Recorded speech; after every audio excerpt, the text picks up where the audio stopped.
Hi everyone, welcome back to the fifth episode in Talk with Studentpreneurs. Imagine आप 9th class से कुछ build करना चाहते हो and you start making content around that and finally that thing grows into a community of more than 1 lakh people. Well, that exact has been the story of Mehul, who is an undergrad of BITS Pilani and the founder of CodeDam. So let's hear from him how he could achieve all of this. Yeah. So hi Mehul, welcome to the channel of Entreprudents. How are you? I'm good. Thank you for having me. Pleasure to have you. So guys, Mehul is an undergrad from BITS Pilani. He's a web developer. He's a cybersecurity enthusiast. He has been the founder of CodeDam, and he's a YouTuber, and the list goes on basically. So Mehul, before we start talking about CodeDam, I want you to tell us something about the recently published article, BITS YouTube Mafia. What was that about? So, I was like one of the first people who was in bits and was active on YouTube. Then, a lot of my juniors have been creating tremendous amount of content and delivering amazing amount of value. So this was highlighted by one of the editors of that publication, which reached out to a few people, including me, including some of the juniors I know, and across campuses as well, seeing how students across bits are taking a non-conventional way of creating content and just making a dent on the internet.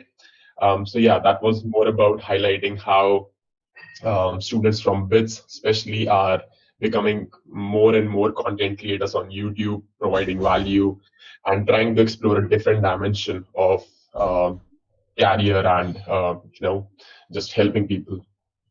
Yeah, I had read that article and like it was mesmerizing to see how the how the culture is so different of the veg Pilani and people are doing amazing from there. So Mhm. talking about Code Dam, what has been your journey with Code Dam? Tell us all about Code Dam. So Codam goes way back to class 10th when I was in class 10th. It actually started off as a YouTube channel. And the reason I started it also goes back to class 7th and 6th. So I got my first computer when I was in class 6, 7. Got first introduced to internet, saw that people are able to create content, write blogs. So that fascinated me, and I wanted to have something of my own, some sort of internet space, right? So I discovered that having a blog is a very fast way to do that. You just go to blogger.com, create a free blog, and start writing. You publish it, you get a URL you can share, and people can discover you. So that was my gateway to internet in as a whole. As a content creator, I used to create blogs in class 6th and 7th, where I would just write, those articles where you would read about how to activate Windows and how to activate Photoshop, for example. So I would share that content, obviously by reading from other blogs only, and that was my starting point. But thereafter that, I realized that hey, I want to do some customization on the front of, let's say I want to tweak how that widget appears on the website, subscribe to us, or maybe how I want to change layout or colors. So how do I do that? That got me into discovering HTML and CSS for the very first time. And I realized that with HTML and CSS, I can do a lot of uh, fine tune tweaking of my website in the way I like. So that was my first encounter with the programming world in terms of web development. So I started off with HTML, CSS. I discovered that I can do so much with these. Back in the days, I'm not sure if Blogger still has that functionality, but back in the days, you can upload a template, you will get a layout section where you can paste individual blocks of HTML, CSS, JavaScript code, and that widget will appear on your website. So that was pretty cool at that time. And I learned more and more about how HTML and CSS work. Eventually got introduced to JavaScript, and I was doing this all by referring so many YouTube videos, the New Boston, the blogs from MDN, and other independent developer blogs as well. So I tried to learn from a lot of resources on my own. And then by the time I was in class ninth, class 10th, I thought that, hey, I'm learning so much that it is, hard to remember what all I have learned. I was also into Angular.js at that time. And I also had started picking up freelance projects. So what I wanted to do is I wanted to have some sort of archive where I can say that, I have learned this much. And maybe if I want to look back, I can do that. And second reason is I just wanted to just combine all the knowledge which I've got from so many resources, YouTube, Google, MDN, just like I mentioned, and combine them in a condensed form. So that was like one of the two reasons I started YouTube channel, and I named it Code Dam. Out of it's just a random name which uh, I thought out of thin air. So there's no science fiction or no hardcore logic behind it. So I started it off in class 10th, just after my board exams, and yeah, just over the course of 11, 12, for second year, I just kept on putting out content, things which I know, things which I was learning. So it eventually grew organically. So this is like the backstory of Code Dam's YouTube channel. That's so wonderful. Like you started at such a young age. Like at that time, many people are not even thinking of doing what they want to do in future. So, and you had a preset of mind like I want to do something of my own and I want to make this happen. That is very very great. So, tell us about something like Codam. I have seen the platform. It's an extensive platform. So, are there other people working with you in that, or have you built all of that alone? So, is there a team with you? So I have a few people who are working with me now, but the development side of the platform has been mostly done by me, partly because number one, I wanted to do that as a developer. When I started working on CodeDam as a general idea, I did not know how to complete it or how to establish or how to achieve that goal. As a developer, there are just two moments when you're starting a project. Either you know how to complete that, but the only thing you need to do is code it up, or there are a few parts which you absolutely do not know how you can achieve, but you still start off. You hope that you will be able to figure it out on your journey. Use Google Stack Overflow. I mean, a lot of developers do that. And I started off CodeDam. I wanted to create an experience of interactive learning integrated with video. So I had this idea in back of the mind, having a platform which supports backend, full stack technologies. You will be able to execute code. It will be scalable. It could be used by a lot of people simultaneously, creating these test assessments. I had all of this in the back of my mind, but I did not know how this would be possible to achieve. So that was one challenge I took as a developer myself. And talking about that, so yeah, for the development part I did it pretty much all by myself till now, but definitely moving on to the business side of things and growing Codam as a company, as a startup now, I'm definitely looking for taking a little backseat on the development side now and focus more on the business world, which is one of my interests as well and something I want to explore. Yeah, okay. So, you have been involved in developing the code time yourself. So, did it affect your academics and other studies? Like, how did you prioritize your time and efforts for this? So for me, honestly, academics was never really a priority because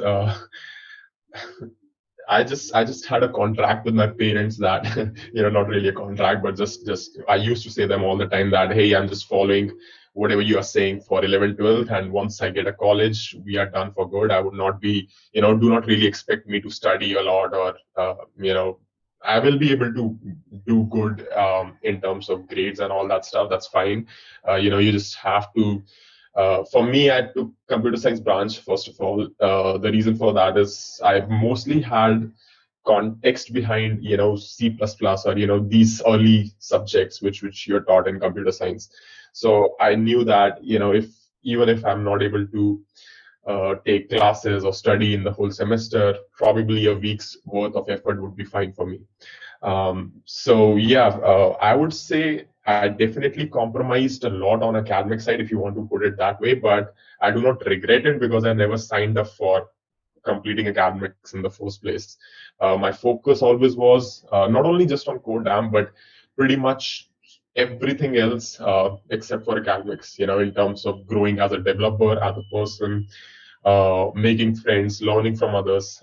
So yeah, I think I did a lot of stuff in college except for academics. So I never really regretted.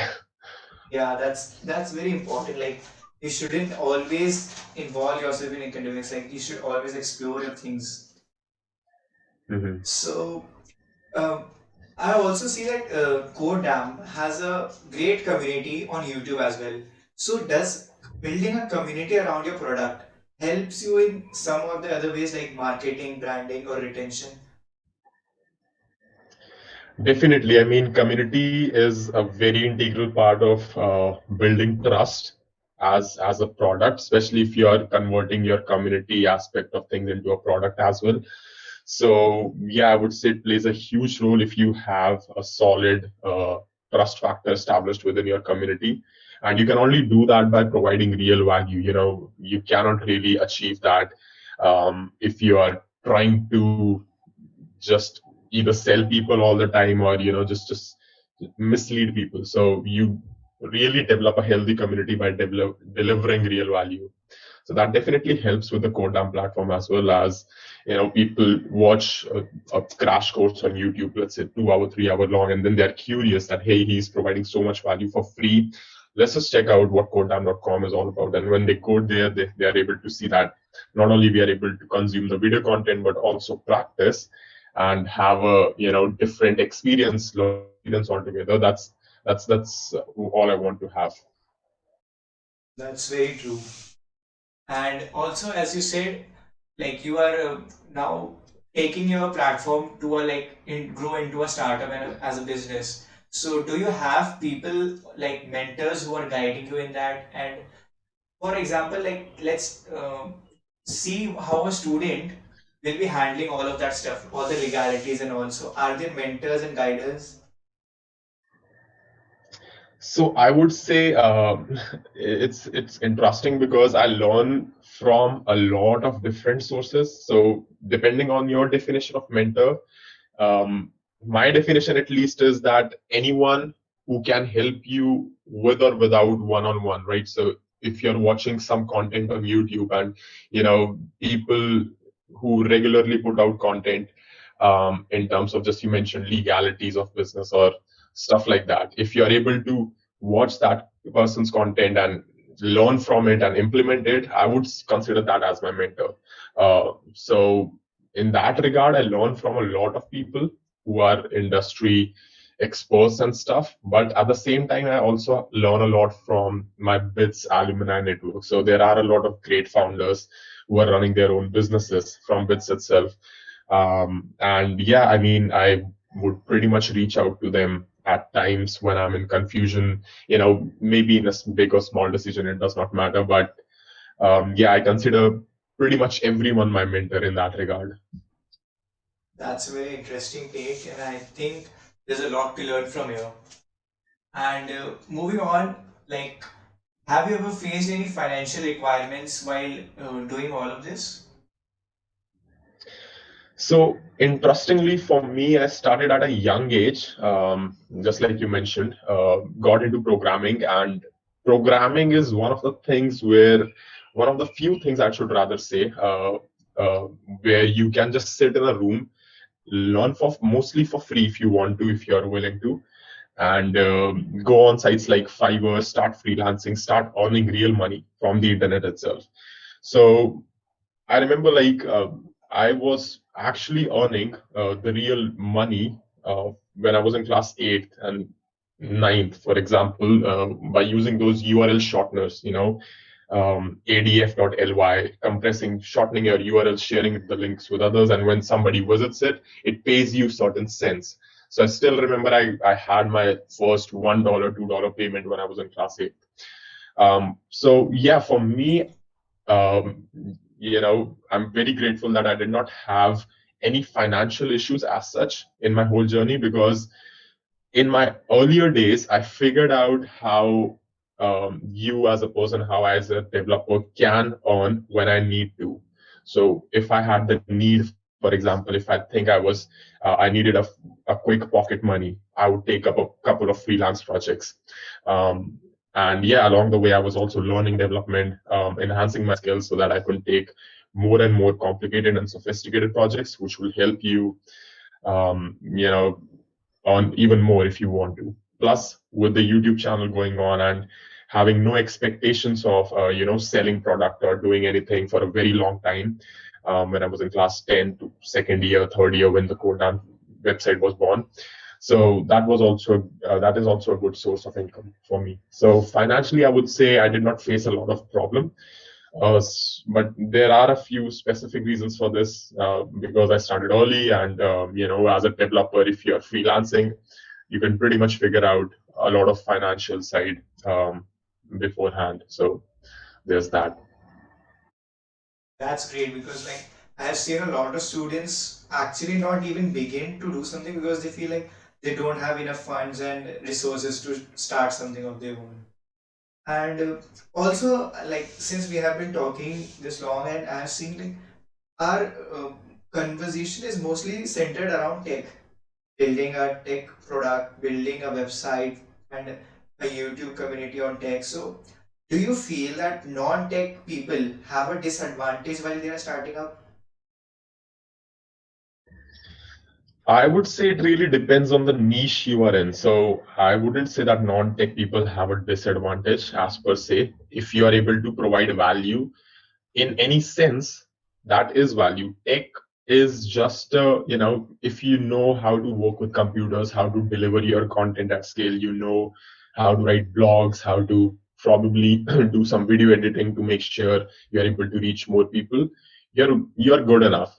You don't have a disadvantage as per se, um, because tech is just a medium to deliver value. And if you can deliver value within the tech ecosystem itself, that's just one of the ways of doing it. So I see a lot of people in non-tech as well delivering a lot of great content to people on education, on health. So definitely that's not a disadvantage. That's a very nice point. And so, like in the end, I would like to ask you, what would you like to tell students about entrepreneurship and starting up in general? Any golden tip from your side? So I would say that I do not consider myself, uh, at that level where I can give you entrepreneurship or business advice. I do not have that much experience, but in my little experience so far, I would say that starting is just going and starting is the most important step, because you can plan out things, you can just figure out we're gonna do this, we're gonna do that, this will happen, then this will happen, but if you never start, if you never take that first step, you will never go to that second step, you will never go to that third step, and so on. So yeah, I mean, taking risks, and I mean, calculated risk, not really just irrational risk. I don't consider that as a good way to go about, but taking calculated risk and figuring out like how you should approach stuff is important, but at the same time execution is equally important. So yeah, I mean, if you're somebody who's trying to start his own company, who's trying to start his own startup, just start. Like you might have figured out that your first step is approaching customers, talking to people, but if you're not doing it and if you're just discussing it, it's just a plan. It's not a company, it's not a startup unless you're doing it. So my first and the most solid advice for the people in my limited experience is start as soon as you can, on the execution front, not on the planning front. That's a very, very informative thing from you.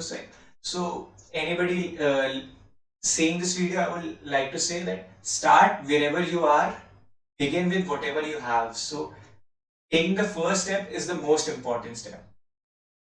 So I guess that should be the end of this podcast. Thank you, Mehul, for joining. You have been super, super Thank you so much, informative for Mohan. all of us. No worries. Thank you so much.